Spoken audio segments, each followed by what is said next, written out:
This episode is brought to you by Elevate OS, the only all-in-one community operating system. Elevate OS transforms property management, combining resident engagement, reservations, rent payments, maintenance, and concierge services into a single super app.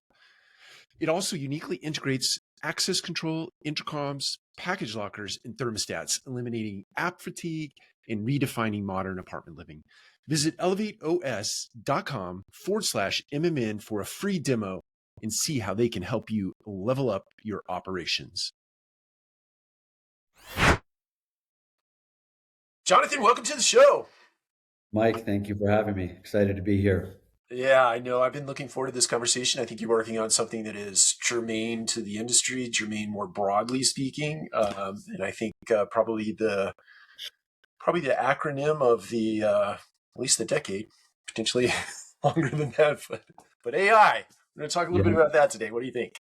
I'm excited to talk about it as I always have been. I hope I do it justice as to what I'm trying to build myself, this industry, etc. But it's such an exciting time to be in this industry, to try to help take it from a tech backwards one to, let's call it a tech neutral one, where we actually know how to use these things. We don't lead the world in tech advancements and tech skills, but really just stop wasting time on manual tests, use this technology to focus on the bigger things. That's what I'm most excited about. So thanks for having me here today. Yeah, you're welcome. I can't wait to unpack it. Before we do, I want to back up and maybe give us just a brief introduction to like who you are as a person, as a human, before you get into the business side of things. Just like to know a little bit about you as a human, if you don't mind. Yeah, of course. So I have been in the real estate private equity space for 12 years now. And really early on, and this is a precursor to what I'm doing now, I just always noticed, so primarily in multifamily, worked at pretty big private equity shops. You would think at a bigger private equity shop that these firms would have the resources to, I don't know, not spend 2 weeks on a single report. But I kept watching these, what I deemed and still do, very intelligent people spending a lot of time in Excel just building reports. So I learned so much about just the fundamentals of multifamily asset management. I learned eventually how to become an operator, and really, especially over the past couple of years, given it's been a necessity, really become like a property manager. I've gained so much respect for property management along with it because I know how hard it is. So I owe a lot of my old property managers an apology because it is not an easy job. But really, I call myself this because I live it and I still do today.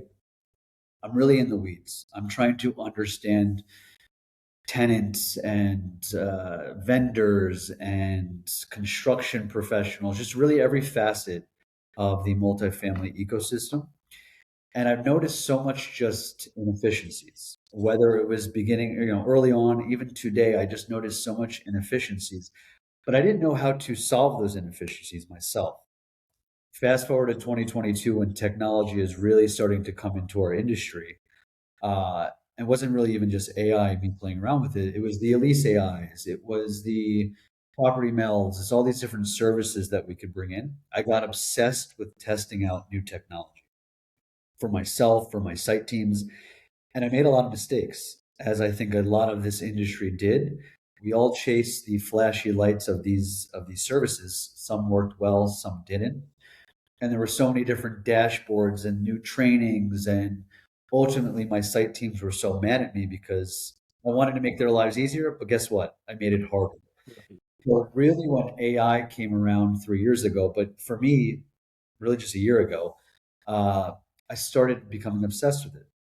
So melding this or molding this asset management operator background with now, and I'm not a tech person, but I'm trying to become one, all of these tools that are available to us via AI, just even basic project management tools like an Asana or a Monday, just trying to leverage everything that's out there to make my life easier, my analysts' lives easier, my site teams' lives easier. That's been my obsession.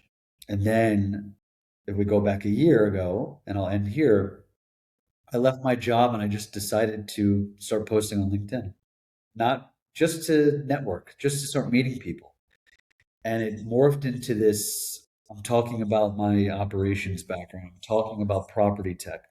I went on probably 200 different phone calls with different prop tech vendors and investors and asset managers and marketers, and I learned so much. And I started sharing that online. And now I can't stop doing that because I love doing it. And I built what I think is a great community on LinkedIn. And ultimately, and I'll end here, me and two other people started the CRE AI Studio, which is a AI educational platform for commercial real estate professionals. So if you told me a year ago I'd be doing all this and sitting on this podcast with you here today, I wouldn't believe you. But just by the power of LinkedIn, the power of imagination, and trying to learn and becoming obsessed with AI technology, multifamily asset management, I think I built a pretty strong playbook to operate deals. So that's who I am in a nutshell. Excellent. I want to key off of you talked to 200 different say Yeah. supplier partners, operators, etc. on LinkedIn. LinkedIn being the catalyst for those conversations. I have to imagine there were some through lines, some highlights, some thematics that presented out of those 200 that sort of led to this moment where you started this business, which I want to unpack in just a second. But I'd like to know the predicate for that. And my imagination tells me it was something born out of those 200 conversations plus some other stuff. Yeah. Some takeaways from the 200 plus calls that I went on. Well, 9 times out of 10, a founder is a terrible salesperson. That always sticks with me. And sales, pitching your product, you could have the best product in the world, but if I don't understand it in the first 20, 30 seconds, which is so cliche, but it's so true, you've kind of lost me. So that was a big theme for me. But the second theme is there is so much technology being thrown on real estate, specifically multifamily. I am so excited by that. I can't tell you how many non-real estate people, which is a good and a bad thing, have started companies to attack the multifamily and real estate space as a whole. So there's a lot of attention, there's a lot of investment in PropTech and others coming to our industry. So I'm excited by that. But the third takeaway, which is a result of that, there's a lot of pretenders out there. There's a lot of fluff products. It is very easy. Maybe people say this about a lot of LinkedIn posts out there, but it's so easy to deem yourself as this expert or deem yourself as this product being the solution for all solutions, only to then unpack it and think, well, they haven't thought about this use case. They're actually not real estate people, so they didn't think about it this way. So it actually doesn't address my problem. I went on so many demos, and I was lucky enough to get a lot of sandbox environments where I could actually play around with it, only to be confused, not understand what it does, and ultimately not be a fan. Whereas maybe before I got the keys, I was a fan. So that's the biggest risk, and we saw this over the past 5, 6 years, is signing up for a service because it seems like it will address some problem or provide a big solution or open up an opportunity, only for it to be a waste of time, money, resources, and now you have disgruntled staff. So I'm very hopeful, but I'm also, and this is just who I am, there's always a grain of salt, there's always a skepticism that I kind of go into with everything, which has helped me, I believe. Probably hurt me in some situations, but it's definitely helped me. It's like, okay, you're saying X, prove it to me, as opposed to just believing them blindly. So those have been my takeaways with all that data that I collected over those 6 months of phone calls. Yeah, it's interesting. I having been in the industry a long time and certainly visited with a lot of supplier partner founders, co-founders, run the whole gamut. I've interviewed like I don't know 250 people on this podcast, right? And so I at least have a working understanding of things. But it was interesting. Let's say 4 or 5 years ago. This is right around the time COVID happened. A lot of PropTech supplier partners started. It was almost like they were creating problems that multifamily didn't have, or they discovered problems that we didn't even know we had, and then tried to put technology against that. And in a lot of cases, there were I don't know that it was all that necessary, but there was a lot of money in the market at that time, right? Yeah, yeah, So yeah. today, what's exciting is we're going to start to see some, I think, consolidation or picking up the best pieces of some of that stuff and incorporating it into other technologies. Do you see it that way, or do you see it differently? Yeah, I mean, we don't need to get into this. And I think I told you offline, I started a different company 5 years ago, tipping company. But everybody was raising money then. I Yeah, was like, yeah. oh, we're going to raise a couple $1 million. This is going to be easy. And this is COVID times. Rates go up, the floor falls out. Yeah. Nobody's raising money. So I definitely saw a lot of what's called the fluff pretenders go away. Mhm. But now my fear, and it's like what I said before, it's either new entrants who just add their company name .ai to Mhm. it because AI is raising a ton of money right now. Maybe not a lot of other verticals. Um, and then there's old players who, to your point, have probably come back or have remained, and now they're trying to go the AI route because that's the way to look sexy, to raise money, etc. So just be weary out there to everyone who's listening. I'm sure everyone knows this, but it is, again, so easy to just make a great looking website and say you do X, Y, and Z. There's a lot of people who can't deliver. So, yeah, but to your point, I'm sure there are companies out there who have iterated. That's the sign of a good company. Iterated from 2020 to now with AI, with whatever learnings they have over the past 5 years. And I'm sure there'll be better products because of it. So let's use that as a jumping off point. So, and maybe you can create the framework for the balance of this conversation, and really under the sort of the premise of education. Because let's say AI is new to the scene, even though it's not new to the scene. I think the application of AI is new to the scene, changing rapidly, almost daily, sometimes by the minute, it seems like. Yeah. So set the context for us, the company that you've created in that context, and what you hope to achieve, and we'll just kind of riff on it. Yeah, yeah, that'd be great. I kind of alluded to this before. I'm a year into using AI. I'm not one of these early adopters in 2022 when ChatGPT first came out. I was, like I said before, I was skeptical. How is this going to help me? I was just used to these annoying chatbots on my property websites that got the answer wrong 5 times out of 10. And that was a lot of people's opinions of what AI was. Hopefully not as much so now.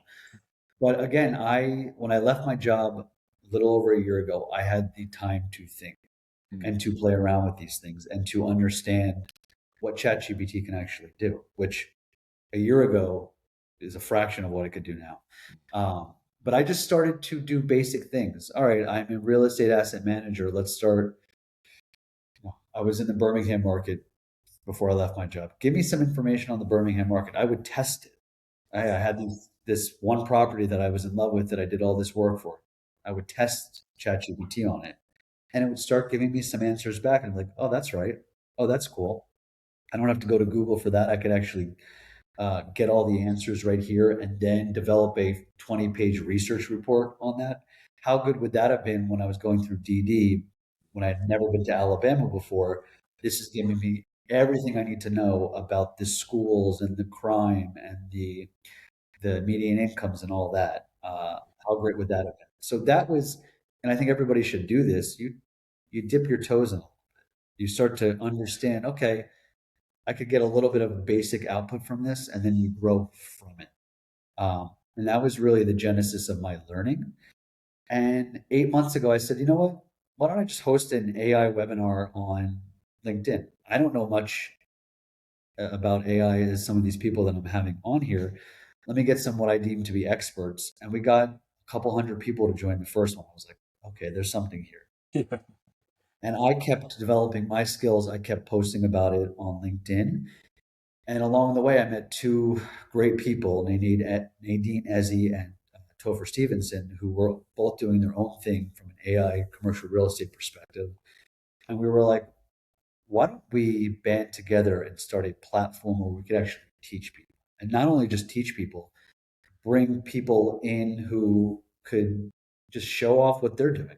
A member today, hey, I built this incredible prompt to build a market map in Austin, Texas. I used to spend $1,000 and 2 weeks on this. Now it's a $25 subscription to Google Workplace and 10 minutes of my time. So it's now just it's the imagination piece, it's the curiosity, it's the, oh, what can I actually do with this? And we'll get into some of that today on this call. But it's just unlocking your imagination and seeing what these tools can do. That's what we want. Not just, oh, we're the experts, we're going to teach you. It's, well, we're going to make sure that we're on top of everything because, like you said, things are changing so rapidly. That's our job. But this community, every member's responsibility is to help everybody else. Hey, I'm an asset manager, you're an asset manager, let's talk. I'm a broker, you're a broker, a marketer, lawyer. Let's just trade use cases and try to get as good as we can at this. And we're 3 months in and there's already over 250 people in it and it's been incredible. So we're excited about it. That is awesome. I'm curious. Let's take it a step further. So I'm a big believer, I think, none like you, in that the way you become good at something is you are a practitioner of that thing, right? And so there is no SOP for any of this stuff. You just show up one day, set up an account, and just go for it. But now that you've been in it for, let's say you're 12 months, you're a practitioner. If I'm just beginning beyond the practitioner piece, what would you say start doing next? Or like, here are a couple of the first reps that I would do after you get the tool set up, you get your account set up, and so on and so forth. I would say if you're a beginner, you're going to want to know how these tools work. So ChatGPT, for example, everybody uses it. 800 million subscribers on a weekly basis. It's crazy. That's crazy. You're going to want to know the functionality, right? It's all about parameters. Everyone knows how to use the typical prompt section, but there's projects, which I'm a big fan of. There are custom GPTs. There are automations you could add in. There are ways to build visual assets. So for me, although the parameters feel like they are changing, just getting these basic functionalities of, okay, on a left taskbar, what can I actually do with these things? And start organizing. I'm a big organizer, which is why I love projects in ChatGPT. Just start going in there and playing with it, but develop themes. Like I said before, if you're just dipping your toes in and just you don't have much set up, that gives you kind of a little bit of a framework, but start building out a project where it's, hey, I am a multifamily marketer or I'm a retail broker. Have a folder and start brainstorming on things and learn how to build on that. I think the biggest thing, and it's very fragmented right now, and that's what we're trying to accomplish with the studio, is to bring it all in one place. Use AI as a thinking part. Hey, what can you do? I am teach ChatGPT or Gemini or Claude who you are. Yeah. Through a master prompt, which we have, and I can send to every viewer. That's the biggest step, is teaching these models who you are, because now the output is centered around you and the context is so much better. So if it knows, like ChatGPT, Claude, Gemini, Perplexity, they all know me at this point. They know that it's a little scary, John Buckelew. I live in Brooklyn. I'm a multifamily asset manager. I have the studio. I talk about this on LinkedIn. So much of my context, especially when I'm in projects, or I have a gem in Google, or a space in Perplexity, that knows exactly who I am. And if I'm talking about a certain thing, it knows what to reference, and the output is specifically off of that. Because my fear, and this happens to plenty of people, is you don't know how to use the tool. You do the exercise of dipping your toes in, and it doesn't give you what you want, or your expectations were so high. Oh, this thing stinks. I'm not paying for it. I'm going to go back to the way I've been using or been doing work for the past 20 years.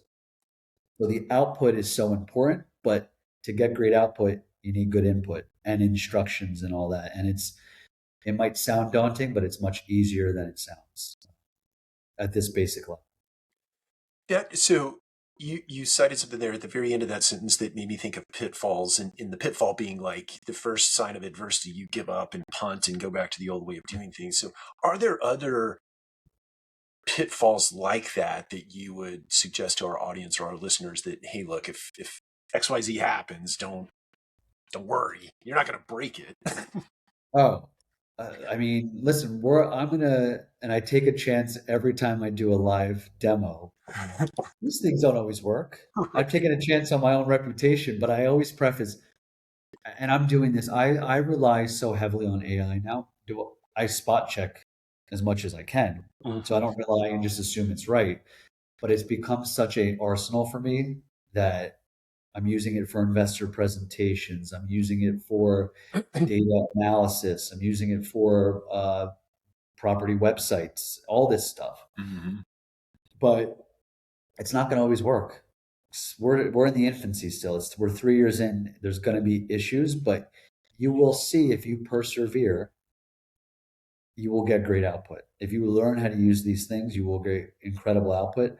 I was sitting in this very room when I used a tool called GenSpark. I've got 75 properties that I manage. It is a lot. And we have a bunch of investors, lenders, investor reporting, which is not going to be this month. It's going to be, end of the quarter, the month after the quarter, which is next month. I was like, how the heck am I going to develop investor reporting for 75 different properties? Yeah. I can't.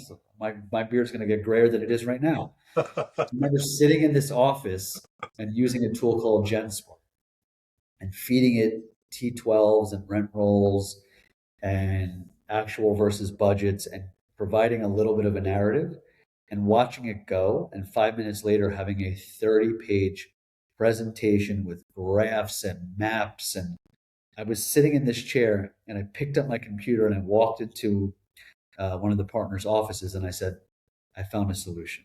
And I had this huge smile on my face. But ever since then, it's been an incredible thing. But I still counter issues. Still, you didn't get that number, right? Now I'm spending time doing this. So have the expectation that there are going to be issues. But if it gets you 80%, 90%, in some cases 100, but assume it'll get you, call it 75% of the way there, and you just have to do the last 25. How incredible of a journey is that? Whereas a year ago, 2 years ago, 3 years ago, you'd have to do all 100% yourself. Yeah. And now you have all this time to do other things. And we're all very busy in this industry. So it is a game changer. And I think you hit on a relevant point there. I remember a couple of years ago, AI wasn't in the picture at that point, but there were some automations that were being developed by property management systems this was an accounting person. They said to me, hey, you know what, I can just do this and I can just do it. I can do it faster. And I'm like, the point is not faster. The point is that you can be focused on higher value work while this thing is in the background doing its thing, right? And wrapping your head around, yeah, you're great, you're skilled, you're awesome, you're a grade A, but you're not highest and best use right now. It's a whole different paradigm of thinking, I think, for maybe not the youth in our generation, but certainly people like myself are a little bit older. How do you get people over that? It's not easy. I mean, there's a few different ways to answer that, but breaking habits, which I think is a function of what you were just talking about, is very hard. I was just sitting in my office with my analyst, and I had him do basic work, basically linking. And this is a 24-year-old kid. You would think he wouldn't have these habits, but we're so glued to have them. Linking in an Excel sheet, there was probably 75 tabs. We wanted to link all this information from those 75 tabs to this one master tab. He literally said 2 hours ago, oh, I wish I had an analyst. I was like, you forget who you're sitting next to. Yeah. We opened up Excel. I have a plugin that he doesn't, which I'm actually going to show on this call for Claude. And in 2 minutes, all that information was filled out. All the information was linked. So I bring that up only because even somebody who's 24 who hasn't necessarily built those habits of, hey, I've been doing this real estate work for 30 years, but he's been doing other work for 20 years or 10 years. But it's, it is hard to break those habits of, well, I've been doing it this way for so long and I'm comfortable doing it, even if it takes me an extra 5 hours. I know it's right because I did it, and I don't want to learn AI or I don't want to rely on something else. But when you continually hammer things in and you show people how to use these tools and you show the power of it and they see, oh, that's what I could get? Great.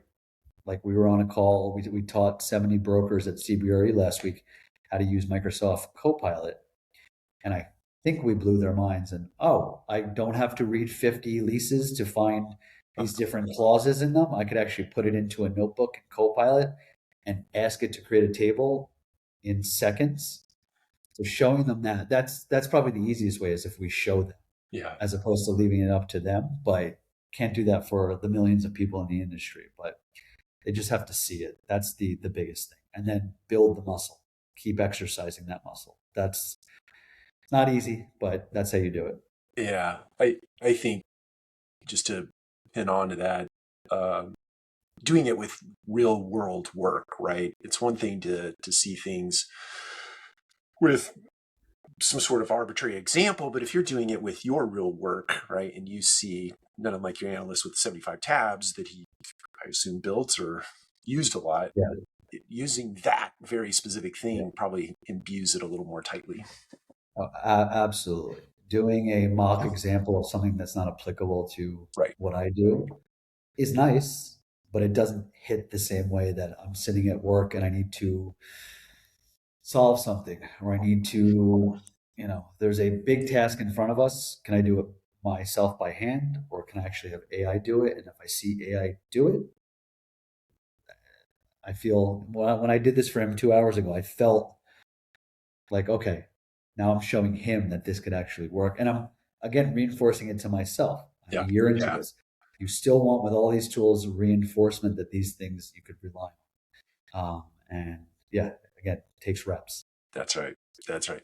What do you say? So I have to imagine, you may or may not have run into this yet, but humans who do work, maybe being intimidated by and or in fear of, hey, this thing's coming along and doing the work that I, take a week to do, or which is my job, and it should take this long. Now it's doing it in 5 seconds. And what is there going to be used for me in the future? How do you sort of have that conversation with people that are Yeah, afraid? there's a lot of fear out there. There's a lot of excitement, but there's also a lot of fear, and I get it. To me, I'm still a big believer in the thought that this will be a supplement slash complement to humans, not a replacement. Especially in our industry, there's so many different nuances. You cannot automate everything. It's not like a factory where you're doing the same thing over and over again for these 20 steps. There are so many different variables. And couple that with the slower adoption in our industry, Yeah. it is a long time before we don't need property managers and leasing agents and all of this stuff. And I mean, even just bringing in an AI leasing tool, I still see the need for a leasing agent person, whether it be self-guided tours or online bookings. People still want human interaction. I didn't see success with self-guided tours because people didn't want to show up to a property where there was nobody there and they're just left to their own devices. They want to speak to someone. Yeah. So there's still a lot of that. The desire for human interaction, a million different nuances and variables in this industry. I still think it's just going to be a complement, not a replacement. So I'll end on this, another cliche comment. It's, you will not be replaced by AI. You will be replaced by somebody who knows how to use AI. That I'm a big believer in. And that's what I try to hammer in, because there's a lot of people learning how to use these things. And if you are in an interview and it's between you and someone who knows how to use this, you don't, and they could tout that they could do things much faster, efficient, and make money, save money, et cetera, for the company, they're going to get the job over you. So that's what I think the statement is. You will be replaced by someone who knows how to use it versus AI itself. Could be dead wrong. There could be robots taking over in 2 years and all that, but I don't think so. Yeah, it's I listen to a lot of sort of future casting type podcasts, or like Looking Out Around the Bend, the Peter Diamandis and those types.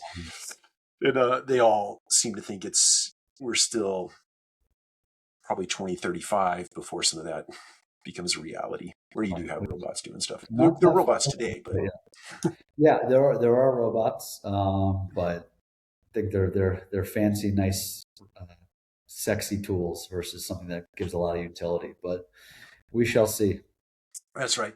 So if before we maybe have you talk about a couple of real use cases or case studies, if you were under the premise of forecasting out the next, say, 2030, 2035, and you're looking at the world from your perspective, and obviously adding some accelerant to what you're doing today, meaning all this stuff's going to change and you're going to be right there at the forefront of it. What do you see? What does the property management industry look like to you in, say, 2035? Oh, I think there's going to be a lot of pain along the way because you see it. I've been on the investment side. We are the ones making the decisions. How many staff do we want? What technology are we bringing in? And it's very easy for us on this sitting in a desk outside, not at the property, to try to just look at the numbers and be like, okay. And I hear this on a lot of pitches. I heard it last night. We're going to be able, through our technology, we're going to be able to replace your headcount by 50%. And I think it's an enticing thing for an investment firm to hear because, I get to cut my costs by that and I can be more efficient. Great, sign me up. And I think a lot of people will try that. Yeah. But ultimately, they're going to see that that's not going to work to the way that they want. Like these zero people property management companies. I think that is a farce. But I think people are going to try it. Yeah. And I think there's going to be pain. You're going to be firing great people who probably are not going to come back. So there's going to be a lot of pain along the way. My vision for 10 years from now, that maybe the typical staffing models will be a bit different. I think AI should definitely be a big component of it. But I think a lot of the admin, the manual type stuff is going to be with AI, with automations, all of that, and the human interaction piece, which is the biggest component of all of this, knowing who your residents are, their habits, building rapport, and ultimately getting them to stay, at least in all spaces, but I'm talking mainly about multifamily. That's going to be the biggest thing for a property manager and a leasing agent, is to be more human versus 90% of my job is inputting invoices and calling to collect rent and this and that. Like, I think a lot of those processes will be automated, the agentic AI, and it'll be more of a human interaction type thing. What is that human interaction outside of what it is now? I don't know, but I'm hopeful that this business will be a lot more efficient, and there'll be a lot more waste, and there'll be a lot happier residents than there are now. Let's call it that. Yeah. So that's my dream. It's not a specific what I think 2035 will really be. I don't know, but it will definitely be a lot more efficient than it is today if we adopt technology the way that we should. But I do think there will be pain along. Yeah. No, Unfortunately, but we'll see. We'll see.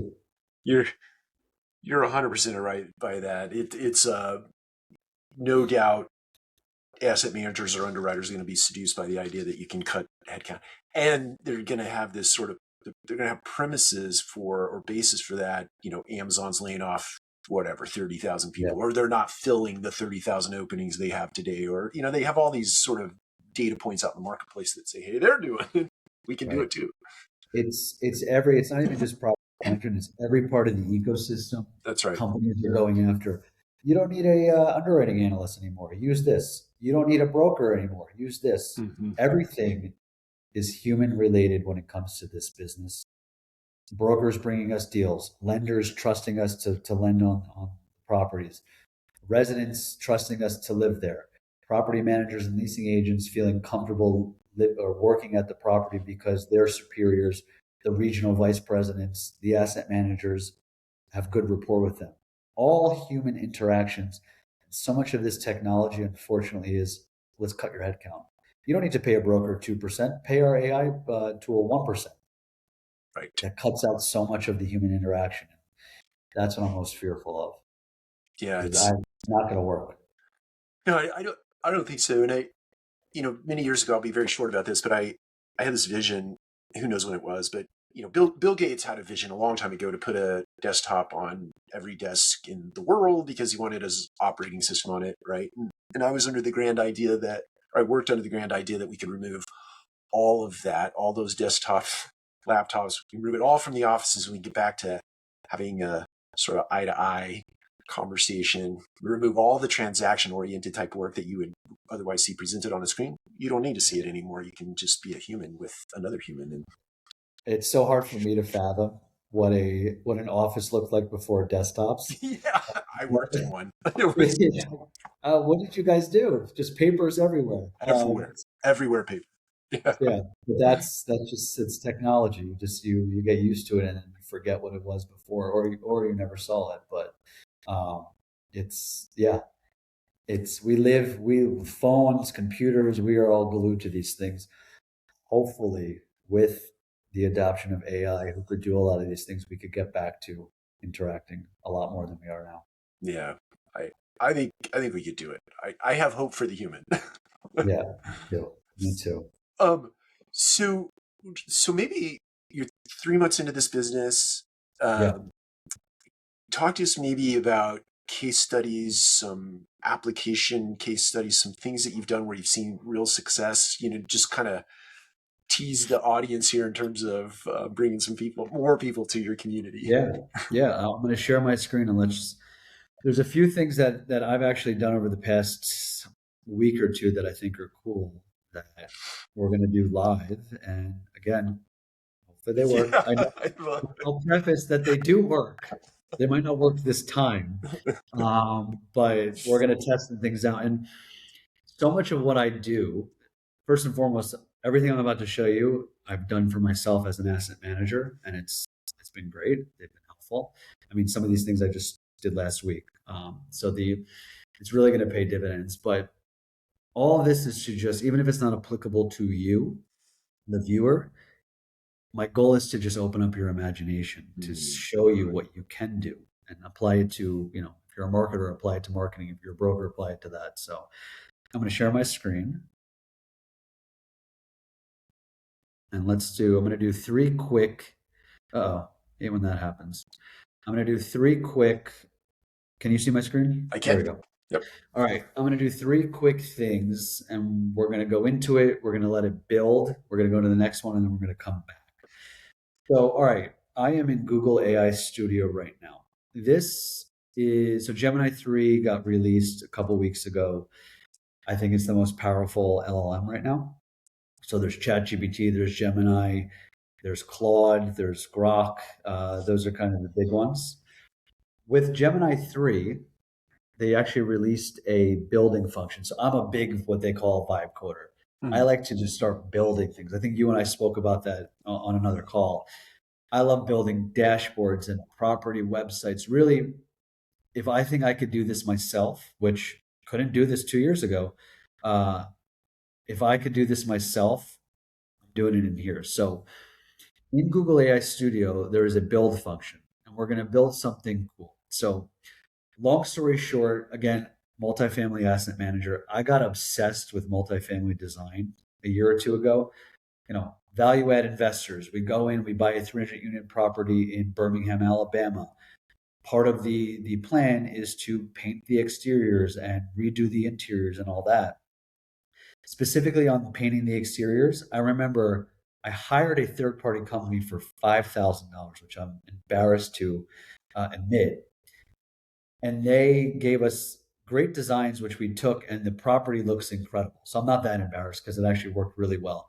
But $5,000 was a lot of money to spend on a company that ultimately just used Photoshop with a couple of colors that I picked from Sherwin-Williams, and they delivered a nice PDF to me. Well, can I do that myself now with all these tools? So I'm going to, and I built the prompt before. I'm just going to copy and paste this so it's easy. I basically am asking Gemini, and I shared this on LinkedIn last week or the week before. I'm asking it to build this property visualizer where I could upload a picture of my property, and it'll have all the different Sherwin-Williams colors. And I now can pick what door color I want, what brick color I want, what roof color I want, and all that. So I'm going to hit build. This is going to take probably a couple minutes to build, but just as you can see, and again, the prompt matters. Yeah. And, there's different ways that I build prompts. There's actually a great prompt engineer. It's a custom GPT in ChatGPT to help me build a really great prompt.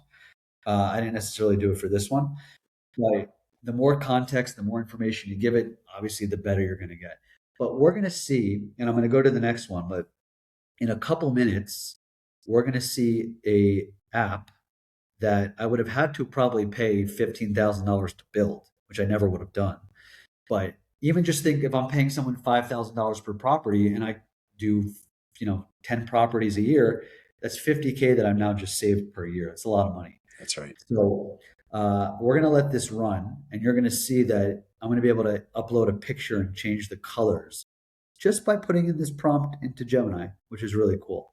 And actually, I already built it, so I could show you it, although I like everyone kind of seeing that. But let's move on. We'll come back and we'll see what it does. So, all right, now I've got Excel up. Can you see that? Mhm. So this is, in our industry, especially in asset management on the investor side, everyone's living in Excel. That's right. This is the domain where everybody is so hopeful that AI will help, but it's also the domain where people are so skeptical and not willing to give up control just yet, especially on complex things. But Claude, which is a product by Anthropic, they released Opus 4.5 2 weeks ago, which is the best coding and analytical tool out there.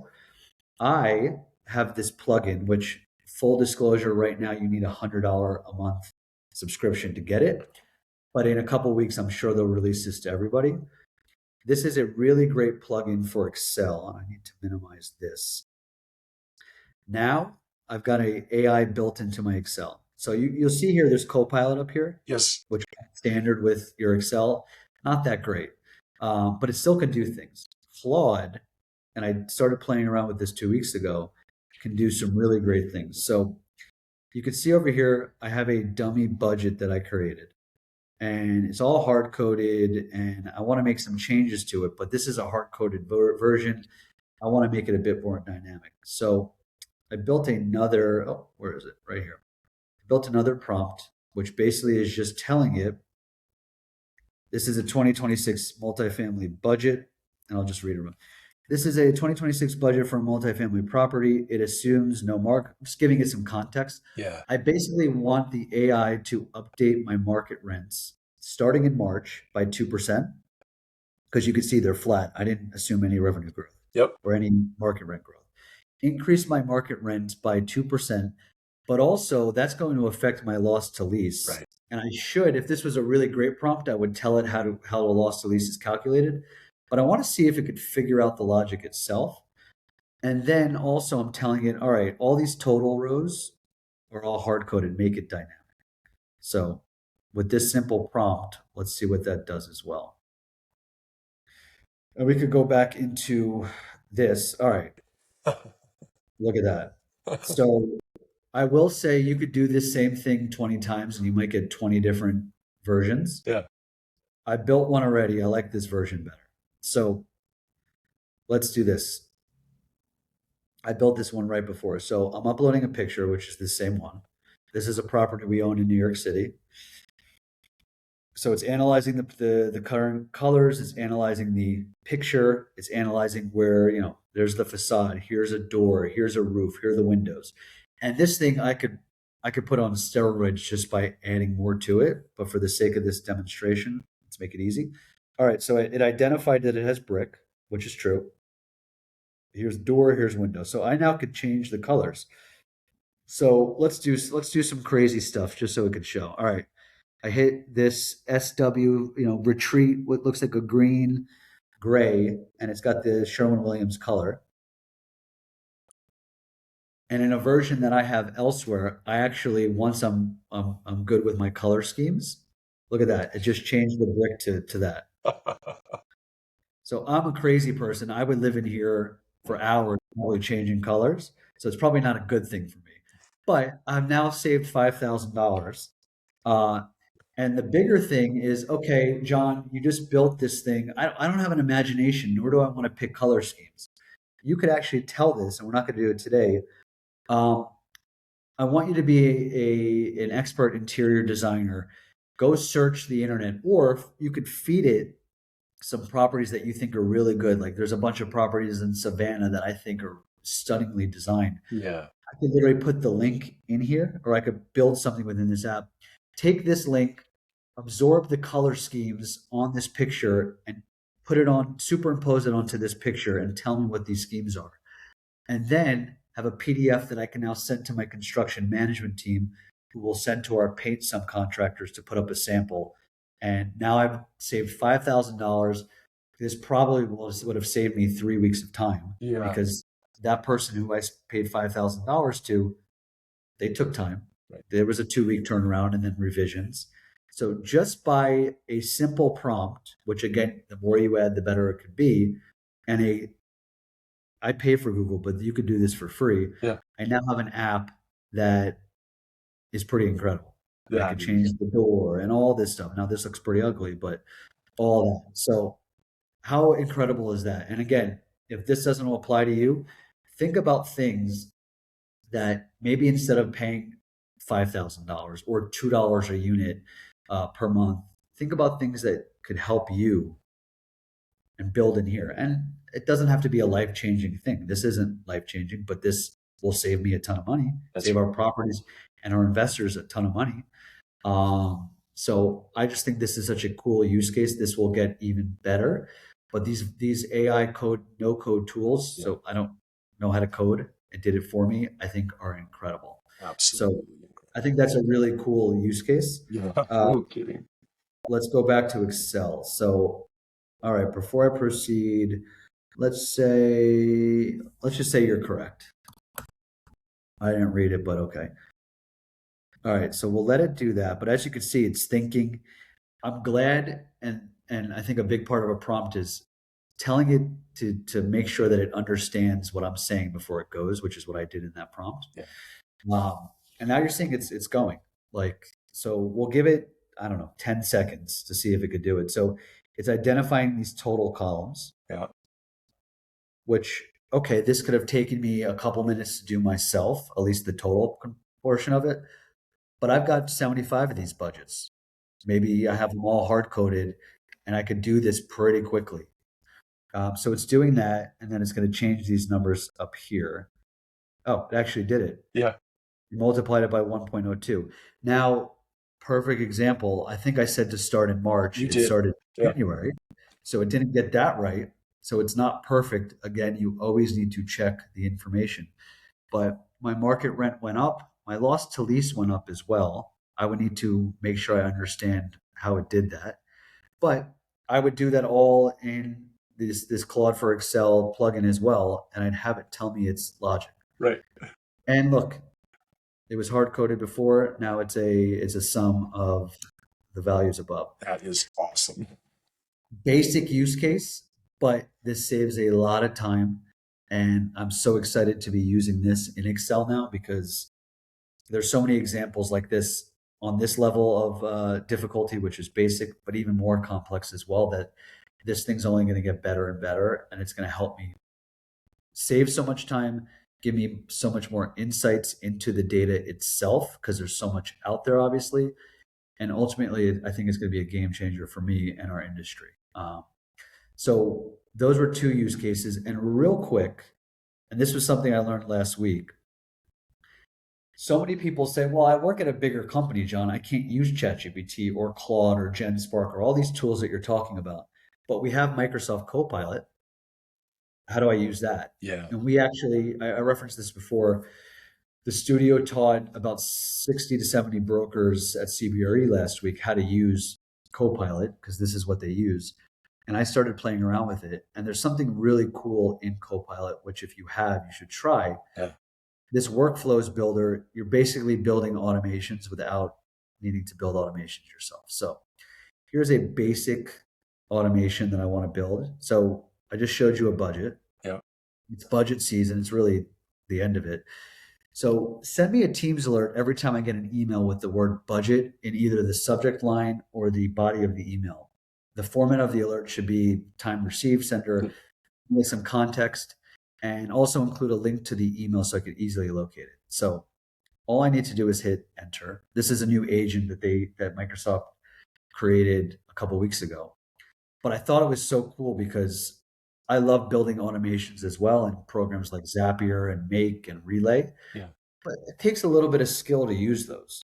Here in plain language, and you're seeing it now, Microsoft Copilot, which if you are a Microsoft user, Outlook, Excel, Word, PowerPoint, SharePoint, it's already plugged into all your data. Right. And this literally in seconds just built me an alert, which if I was smart, I'd actually set this up so I could show you it. Uh, but this literally just built me a automation where anytime I get an email, and I'll turn this off in January, anytime I get an email between now and the end of the month, essentially, that has the word budget anywhere in it, it's now going to give me context via Microsoft Teams because I need to get my budgets across the finish line. We're a little late on some of them. I've got my finance accounting team working on it. I want to make sure that I don't miss any budget related emails. Right. This will send me a trigger right to Teams, right in my face, not buried in my inbox, Yeah. right to my face that there's a new email regarding budgets. Here's a link, John. Go find or go review it and address as needed. But literally, basic prompt, told it what to do. I'm hitting save. I'll test it a little bit, but this is a really cool feature. So it's just things like that. I didn't think it would be smart to just go into ChatGPT and start prompting and doing deep research and codecs and things like that. These, I think, can be very applicable to the viewers here, but more importantly, again, just opening up your imagination to what these things can do and how they could apply to you. So hopefully those things were useful. Again, I love building things. This I think is so cool that I would have had to hire somebody for again $15K to do this. Did it in seconds. Excel, most excited about this. Yep, that's very Then, cool. and then these workflows just helping me save time, not miss things, and just be a better employee. Yeah. That's what I'm looking to do. So I hope you like those, Mike. Man, yeah. Look, you had me at let's do a podcast episode about this stuff. So no, listen, I think there's because we're in the early innings of making application of all of these tools. Anybody who has the courage to go first and to put it in a nice, sort of framework that is approachable, I applaud you. Thank you. There are a lot of people that, to your point, sort of tag it on as a marketing or put it on as a marketing tagline and, just kind of talk very surfacey. You're going deep, you're doing the reps, you're helping people become better at their jobs, more efficient at their jobs. And I just can't applaud you enough. It's very I cool. appreciate that. That means a lot. And it's still, again, a year ago. Now that's what you're doing, John. 2026 or 2025 version of you, John, is doing this. It shows that you just need to get started. That's right. You just need to do it. But I appreciate those words, Mike. Yeah, no problem. I want to give you, as we wrap here, I appreciate you taking the time to actually share screen and do all of that. I actually think that's a first for the Multifamily Collective podcast, which is awesome. I took a chance. It worked. Yeah, but anyway, where people can find out more about you, more specifically about the education platform that you put together, we'll certainly link those things up in the show notes for you. Yeah. Follow me on LinkedIn. That's where I live a lot, posting about different things in asset management, in AI, PropTech, just what I think is interesting. And then, the CRE AI Studio is the CREAIstudio.com. And we have got a Circle account. We're doing weekly videos, and we've got a Slack-like community for everybody there, broken out by asset managers, brokers, marketers, acquisition specialists, all that. And we've got a prompt library, so all the things that I just showed you. We've got resources that you could just plug and play. And really, again, we're just trying to help elevate the industry person by person to make it a more efficient one. So it's been cool. But yeah, that's where you could find me. LinkedIn's the best place. Awesome. Thanks again, Jonathan. It's been wonderful. This is gonna be awesome. I can't wait to get this one out. Well, thanks, Mike. Appreciate it.